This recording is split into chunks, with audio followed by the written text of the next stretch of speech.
Hi guys! Magandang hapon. Ayan, it's 5 PM and nag-ano ako dito guys, nag-mist ako sa ating mga succulents. So, pero hindi lahat guys minist ko. So, bali yung dito lang, konti lang talaga guys.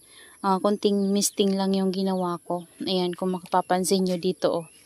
Yan, minist ko din ito. Tapos this one, yung ating variegated na Mendoza. Ayan. Yan na guys, yung ating variegated Mendoza. So, sana mabuhay natin yan dito sa lowland. Kasi pangalawang ano ko na yan guys. Pangalawang try ko na yan. So, yung una, ano lang kasi yung guys yung una. Siguro parang ganito lang siya. Tapos, dumating sa akin ni ano na talaga yung stem niya. Natuyo na yung stem niya kasi uprooted. So, ito din, uprooted din siya, pero okay naman guys yung stem niya. So, yun kasi, tuyo na yung stem, tapos hanggang sa tumuloy-tuloy na siya. Hindi ko na guys na-save. So, ayan. Nag-misting ako sa kanila. Ayan, ganyan lang po. Kasi kailangan talaga nila guys ng misting. So, importante yan sa ating mga succulents. So, hindi sila full soak kasi, yung spray lang yung gamit ko. So, ayan. Minist ko sila para hindi naman yung sobrang dry. Ayan. Nakakatulong din yan sa kanila guys. Palagi akong nag-misting dito sa ating mga succulents na to. Kaya, yan. Okay na okay sila. Hindi sila yung, yung dehydrated, yung sobra yung mga leaves. Ayan. So, ito, may pagka-dehydrated pa to. Pero medyo nagiging okay na siya. Ito yung firestorm na galing kay Bagsak Presyo Cactus and Succulents. Ayan. Nakaka-recover na siya. Unti-unti, guys. Kasi hindi pa naman to totally, stable. Kasi bago lang din to sa atin. Pero may roots na yan, guys, Ayan. So, hindi ko lang sila, guys, masyadong binabasa na maraming water kasi syempre kunti pa lang yung roots kaya misting yung ginagawa ko. And lahat naman sila guys ng mga succulents natin na nandito ay mini-misting ko kasi kailangan talaga nila yon dahil sobrang init kapag tanghali. So kapag hapon na kailangan talaga nila ng misting. Ayan. So ginagawa ko yan sa ating mga succulents. Ayan, ito yung ating Ellen na pinagtatanggalan ko ng mga lower leaves. And ngayon, nagpipink na siya. Ayan, nagiging lush na siya ulit guys. Compare nung dati na talagang nakalbo ko to. Naging lush na to before guys. Kaso kinalbo ko kasi kumuha ako ng mga cuttings. Ayan, pinupigit ko. So ngayon, nakarecover na siya. Ayan. Kaso lang medyo payat yung mga leaves nila kasi sobrang init nga ngayon guys. And hindi ko sila palaging dinidilig yung as in full soak guys. So mas maganda sana kung full soak. Kaso lang, ginagawa ko ay misting lang. Ayan, misting. So nagdidilig ako pero every Sunday or kapag nakikita kong tuyong-tuyo na talaga sila at kailangan talaga nila guys i-full soak, pinupull soak ko sila. Binubuhusan ko sila ng water. Ayan. So ito yung propagation natin ng jelly beans. Ayan.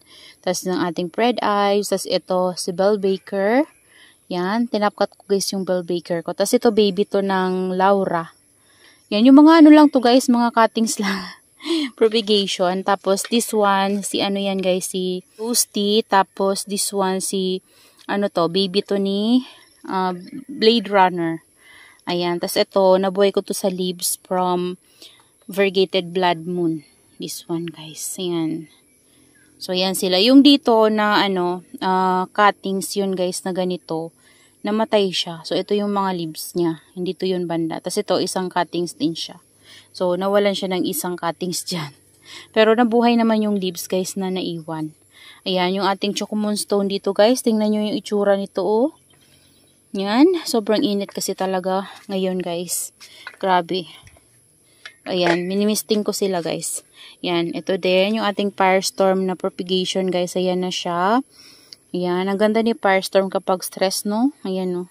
Ito talaga hindi siya dehydrated. So, ito mga cuttings lang to guys. Ayan. Tapos ito yung ating California Sunset. Ayan siya guys. Ang ganda din ng color niya, no? Ayan, tapos ito yung free sa atin ni Ma'am Jeneline before. So, para siyang si Adolphe. Hindi ko maintindihan kung si Adolphe ba siya or si California Sunset na mataba lang. Kasi ito guys, si California Sunset to. Ayan. So, ito siya. Mahaba yung mga leaves. Ito para siyang si Adolphi. Ewan ko lang guys kung si Adolphi pero baka kasi ano lang siya, etiolated lang, tas mataba, kaya ganun. Pero dito naman banda guys, so para siyang California Sunset. Yan, siguro si California Sunset to. Mataba lang siya, tsaka medyo etiolated talaga yung niya, stem niya, yung mga leaves. Ayan, ito din, tumataba na rin to guys. Ayan siya. Yan, ito yung mga natira ko dati na mga cuttings lang. So, yung mother niya ay namatay kasi pinagkakatan ko. Tapos nagkasakit yun guys. Pinuntahan siya ng mealybugs. Napakaraming mealybugs guys. So, buti na lang, na-save pa yung iba. Yan, tira-tira na lang yan guys ng mealybugs. Ayan, ito. Nabili ko to guys before. Ewan ko, nakalimutan ko na kung sino yung seller nito. Pero, tinabi ko lang siya dyan. Yan. Pero mas mataba yung dati ko. Yan. So, ito. Okay naman siya. Mabait to guys. Si Florences. Yan. Tapos, ito. Dito naman banda. Si Adolphi to guys.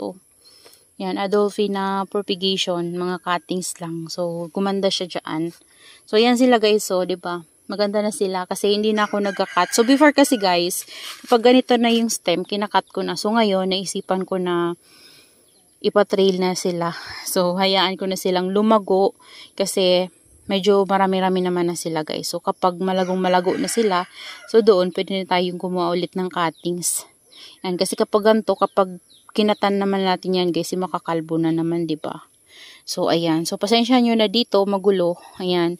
Nandito pa yung mga mother niyan guys na pinagawa na natin si Adolphi, si California Sunset, si Firestorm. Yan halo-halo, yan nandyan guys. So, yan yung mga niya, mga pinagkatan ko. So, nagsisimula na din siya mag-grow. Ayan. So, dito naman yung ating si Akohu. Ayan yung ating Akohu guys na nakuha na babies doon sa ating mother. And, nandito pala guys yung Akohu natin. Ayan, ito na siya ngayon. May isang baby siya dito, tapos dito marami siyang baby guys. So, yan. Ayan siya. Tapos dito sa kabila, meron pa. So, nabuhay natin yung mother ng ating Akohu. So, next time na itatop cut ko guys yung ating, siguro this one. Kailangan ko tong itop cut guys. So, kasi sobrang tanggad na niya. Ayan siya. Tapos ito, yan, siguro kailangan ko na rin itong i-top cut. At ito, yan. Magkakaiba yan guys, pero kung titingnan nyo, magkakamukha na. Ayan diba? Curly yung mga leaves. Tapos this one, kailangan ko na itong i-top cut. So, gagawin ko, papatuyo ko muna sila guys. I mean, yung soil mix nila or yung potting mix nila, kailangan tuyo muna bago natin sila i-top cut. So, sana mabuhay natin sila guys, top cut. Yan, ito nga guys, nagtitrail na Ito talaga, natatakot ako siyang ikat kasi baka mamaya masira. Ayan yung ating napakatanda na Thanos. Yan, ito nga inisipan kong top cut. Pero, ayan, yung ating Dusty Rose, napakarami na tuloy niya guys, baby sa ilalim. Ayan. Tapos ito yung ating Murasaki na marami tayong mga lipropa dyan guys. So, yung ating Super Balm. Yan na sila guys. So, yan lang naman guys yung mga kailangan kong i-top cut soon. So, marami sila. Siguro ito din. Kailangan ko rin itong i-top cut kasi tangkad na niya guys. So, may baby na rin siya sa ilalim. Ayan. Tapos yung ating mini bell na variegated guys. Ayan siya. Kukuha din siguro ako dyan ng cuttings. Yan, para makapag-propagate tayo. Yan, so ayan guys, padilim na ngayon. So, itong mga dito, hindi ko pa ito nami-mist. Ayan, bali yung dun pa lang sa dulo na yun. Tapos yung dito banda, ayan yung dito. Pero itong mga dito guys, hindi pa. Ayan, di pa sila. Yan, ito medyo na-sprayan ko ng konti. Ayan, yung variegated natin na guys, grabe kasi guys yung init. Nagaganyan sila kapag mainit talaga. Ito yung naputol galing dito nung nabagsakan ng Marble Gold. Ayan. Yan yung marble gold na bumagsak. Before kasi guys, nandito siya. And yung free sa akin guys ni ni Ma'am Jenilyn Nasaraw of Jen's Garden. Ito na siya guys. Maganda pala siya guys. Oh, okay na siya. Para siyang jade. Ganda niya. Variegated siya. Tapos yung leaves naman ng Black Prince. Ano yan guys, galing kay Ma'am Chelsea. Chelsea Rose Ambrose. So, 'di ba dumating siya sa atin ni may fungus. So, hindi talaga siya guys na save. So, yan yung mga leaves na na-save ko. Tapos yung iba nandun sa propagation natin. Tapos ito yung guys, itsura na ng nung nahil na yung sugat niya. Ayan na siya. Yung propeller natin. Sayang oh. Pumangit tuloy siya guys. Tapos, tingnan yung habit natin guys. Ayan, ito yung dati ko na habit. Yan, ito.